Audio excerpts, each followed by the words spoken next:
let's make a fresh batch of my basil pesto. It is my favorite. It is the most delicious, beautiful, green, vibrant thing ever. And all you need is lots of fresh basil, toasted pine nuts, garlic, lemon juice, of course some parm, salt, and extra virgin olive oil. And we're going to make this in a food processor, so it's super easy.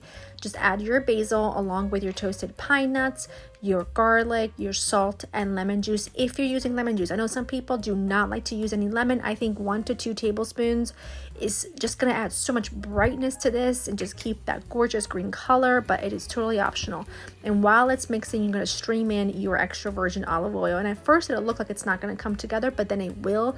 I promise. You just need to be patient. I have the entire recipe written for you in the description, so make sure you check that out. You're gonna see a lot of basil pesto in the future on tons of different recipe videos this summer, so make sure you save this recipe to have in your back pocket.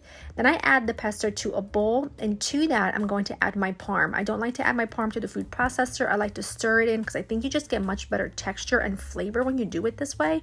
And look at how vibrantly green this is. Now, you know I don't put any filters or anything on these videos. I shoot them in natural daylight, literally in front of a window with tons of sun so that you can see things as accurate as possible.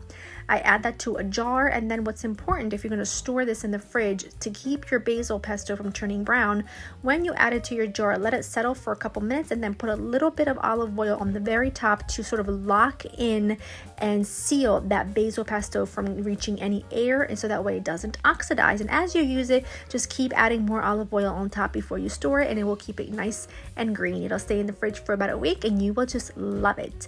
Hope you make it and hope you enjoy, and I'll see you next one. Bye.